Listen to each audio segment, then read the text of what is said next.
Everyone welcome back to my channel. এতিয়া যিহেতু ফাগুন মাহ চলি আছে, এই মাহটোত গাৰ্ডেনিং কৰিবলৈ খুবেই ইজি। আপোনালোকৰ ওচৰে পাঁজৰে থকা প্লেণ্টছবোৰৰ পৰাই কাটিং লৈ নিউ প্লেণ্টছ ঘৰতে বনাব পাৰে। এই মাহটোত যিকোনো ধৰণৰ প্লেণ্টছৰ কাটিং একো ৰুটিন হাৰম'নছ ব্যৱহাৰ নকৰাকৈ শিপা ওলোৱা দেখিবলৈ পাব। ইয়াত কেইবাটাও মেথড আছে। মই আজি পানীত কেনেকৈ প্ৰপগেশ্যন কৰিব পাৰে প্লেণ্টছৰ কাটিংবোৰ তাৰে এটা ভিডিঅ' লৈ আপোনালোকৰ লগত শ্বেয়াৰ কৰিব আহিছোঁ।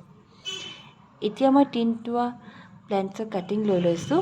সেয়া হৈছে লাকি বেম্বো, গল্ডেন মানি প্লেণ্ট আৰু মনষ্টেৰা এডানছনি। মই সকলোখিনি চফ্ট কাটিং প্লেণ্টছেই ইউজ কৰিছোঁ।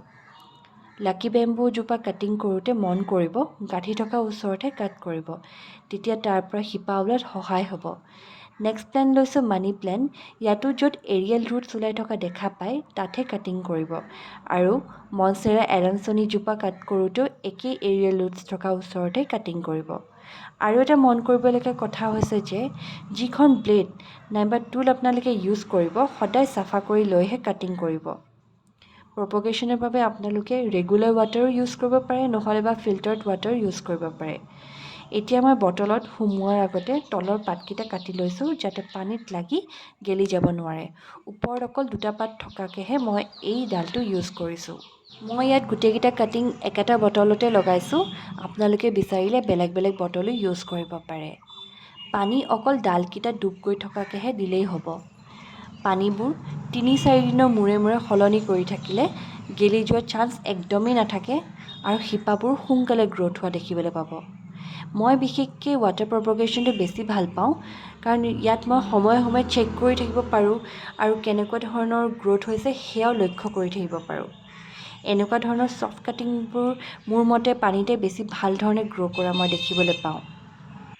মই এয়া লাকি বেম্বোৰ দুটা ডাল আগতেই ৱাটাৰ প্ৰপগেশ্যন কৰি ৰাখিছিলোঁ, আৰু লগতে মানি প্লেণ্টৰ কাটিং কিছুমানো পানীতে গ্ৰ' কৰি ৰাখিছিলোঁ। 2 মাহমানৰ পাছত মই এয়া ৰিজাল্ট পাইছোঁ।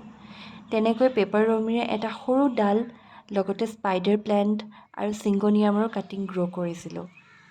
কাটিং থকা বটলবোৰ সদায় পোহৰ পৰি থকা জেগাতহে ৰাখিব, তেতিয়া বেছি ভাল ধৰণে গ্ৰ'থ হোৱা আপোনালোকে দেখিবলৈ পাব। যদি অন্ধকাৰ ৰুম এটাত থৈ দিয়ে তেতিয়াও গ্ৰ' কৰিব, কিন্তু যিটো আপুনি পোহৰত গ্ৰ' কৰিব সেয়া আপোনালোকে অকণমান ৰিজাল্টটো কম পাব। সেইবাবে সদায় পোহৰ থকা জেগাতহে বটলকেইটা ৰাখিবলৈ চেষ্টা কৰক। এনেকৈ আপুনি ঘৰতে থকা প্লেণ্টছবোৰৰ পৰা নতুন নতুন প্লেণ্টছ পইচা খৰচ নকৰাকৈ বনাব পাৰিব। আশা কৰোঁ ভিডিঅ'টো চাই মোৰ ভাল পালে। যদি ভাল পাইছে লাইক, শ্বেয়াৰ, কমেণ্ট কৰিব নাপাহৰিব আৰু মোৰ চেনেলটো ছাবস্ক্ৰাইব কৰিব। থেংক ইউ ফৰ ৱাচিং।